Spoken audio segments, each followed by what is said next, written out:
Alright everybody, welcome back to B Mother Reviews. Today we're taking a look at the brand new premium format figure Elektra from Sideshow Collectibles.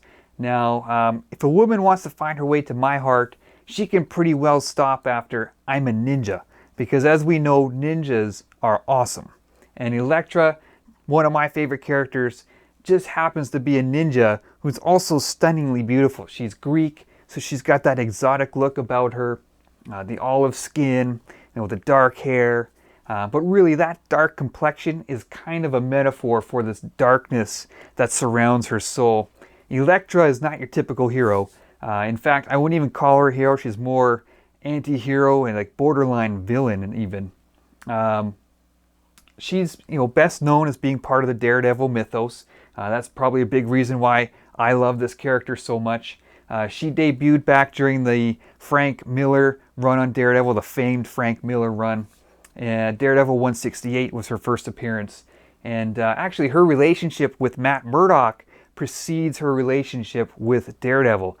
She was in the United States with her father, who was a Greek ambassador, ended up at the same college as Matt Murdock, where they fell in love, had a brief fling. It was very short-lived because her dad was killed by terrorists, and then she fled the country to hone her martial arts skills. And that is kind of how she was led down the path to the villainous ninja clan, the Hand. And it's with the Hand that she became this ruthless, cold-blooded assassin that we know Elektra as today. And as I said, Elektra and Daredevil, they have a really strong history together. But that history is made up of equal amounts fighting each other as it is working together. I mean, their relationship, you could maybe describe it as a tragic love story in the end. But I can tell you that there's nothing tragic about this statue from Sideshow. It really turned out great. I'm going to tell you my top 3 favorite things, what I think are the 3 best things about this statue. So let's get into the review right now.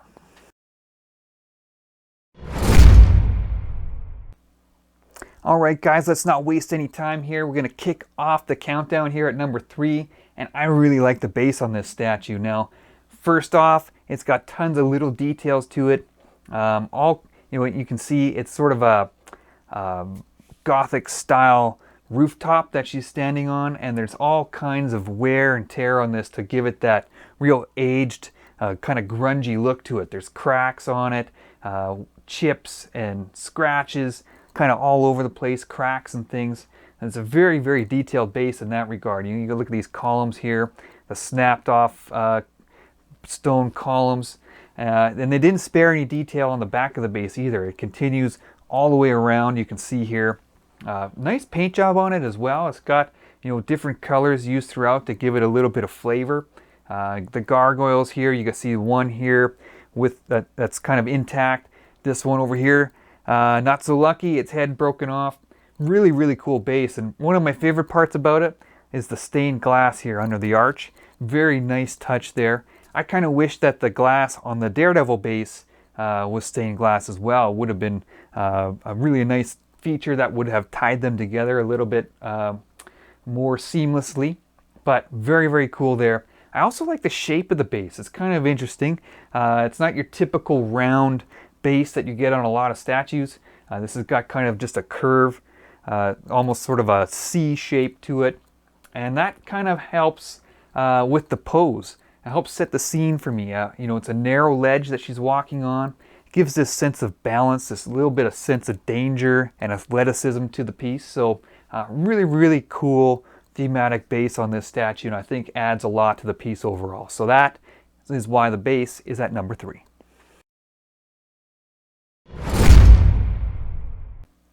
Alright, so moving on to number 2 here on the countdown. I absolutely love the portrait on this statue. I think it's absolutely stunning. She looks beautiful. She's got a little bit of an exotic look to her. As I mentioned, she is Greek, so she has not the typical features of a Sideshow female statue, and I really like that about this piece. The expression on her face, or lack of expression on her face, I should say, lends this air of mystery about her, and that is perfect for Elektra. I mean, you don't know what she's thinking. She's deadly and mysterious, and this portrait really helps bring that out for me. The statue's sculpted by William Harbottle, and I think he did an absolutely phenomenal job with this portrait. I love it, and I think he's worked on a lot of really great statues recently with Sideshow. I mean, you look at his recent portfolio, of course, Elektra, Rogue is there, Thanos is there, Magneto, Juggernaut I think as well. But this one for me has got to be one of my favorites. I absolutely love this portrait. It totally defines the character for me, so that's why I put it at number 2, the portrait.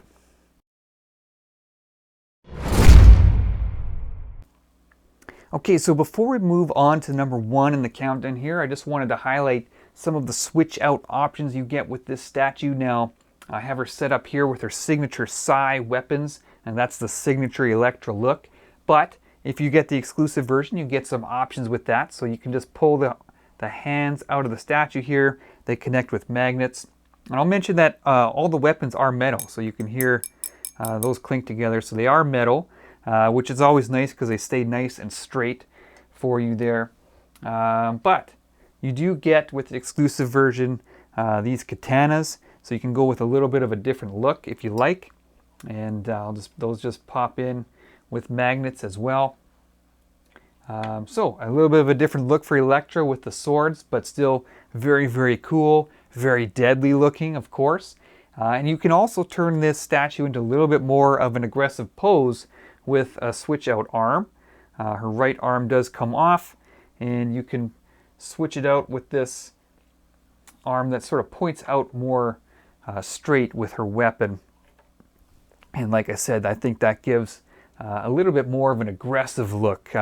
She's like, you're next, is kind of what I look at it as. So some pretty nice switch outs here with the exclusive. The switch out arm comes with the regular version as well, but the swords only come with the exclusive. So let's move on to number 1 on the countdown. Alright, so when Sideshow announced that they were going to be doing another Elektra premium format, they put out the teaser and it's just said Elektra on it. I got pretty excited because she's one of my favorite characters and I needed one badly for my collection. Then came the time that they revealed the statue, and I gotta be honest, at that time I was a little disappointed in it. I was kind of like, what? Like, this is it? She's a badass ninja, and like they didn't give her any kind of dynamic pose. They could have went, full action with her. It could have been something amazing. And I'll admit, I did order it at the time because I needed an Elektra for my collection, as I said. And I thought, it's probably, regardless, this is probably still the best looking one available. So I ordered it, but then came San Diego Comic-Con in 2018. I was lucky enough to get in. I get to see this statue firsthand and up close, and for me it just kind of clicked at that point. And now I can say that the pose on this piece is absolutely my favorite part about it. And I put the arm down pose here for a reason because I can really sum up this pose in 2 words: sex and violence. And for Elektra, that's perfect. That sums up Elektra to a T for me. First of all, I look at this pose and she's kind of showing you her curves.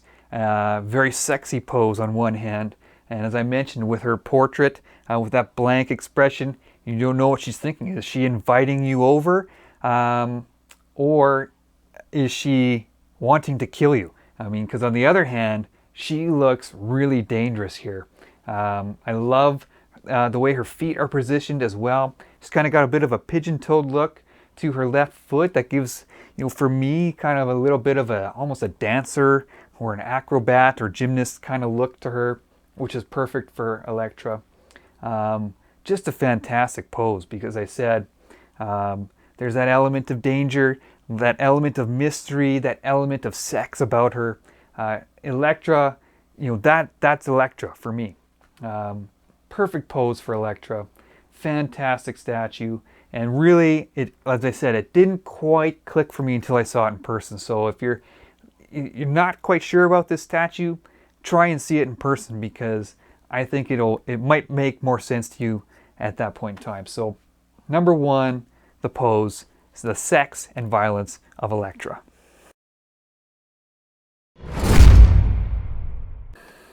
All right, so as we wrap up this review, you can see I pulled out the new Daredevil premium format to give you a look of the two characters together. My turntable is a little bit small, but hopefully this gives you an idea of how well they go together. You know, I mentioned Elektra's base, and it kind of matches the theme of Daredevil's base, kind of sets them in that same environment. Very, very nice complementary bases. And the base is one of my favorite things about this statue. Tons of detail there, got a unique shape. Like the stained glass as well. Love the portrait on Elektra. Absolutely fantastic portrait on Elektra. It's got that exotic look, the exotic features. Very beautiful in my opinion, and you know, mysterious as well. Dangerous looking aura about this face, and love the pose. Sex and violence is how I summed it up, and I think that sums up Elektra pretty well as well. I didn't mention it in the countdown, but I love the figure, the physique that they've given Elektra. She's quite muscular, actually. Her arms are quite big and muscular. You can see the muscles in her back and in her hips as well. Very powerful pose. She looks very strong, and at the same time still keeps that feminine aspect to her, that sexiness. So perfect for Elektra, actually. And the pose, as I said, didn't quite make sense to me until I saw it in person, but it's sex and violence, as I mentioned before, and that's perfect Elektra. So this statue, I love it. It's absolutely one of my favorite female statues ever, and one of my favorite female statues that I've ever owned for sure. William Harbottle and the Sideshow team, I think they really nailed it. Even though I didn't quite get it at first, now that I have it, they nailed it. This is a really, really well done Elektra. So I hope you guys enjoyed that review. As I mentioned, there's always more coming, so stay tuned to the channel. We got tons more coming, actually. So I hope you guys stay tuned. I hope you enjoyed it, as I said, and we'll talk to you guys soon.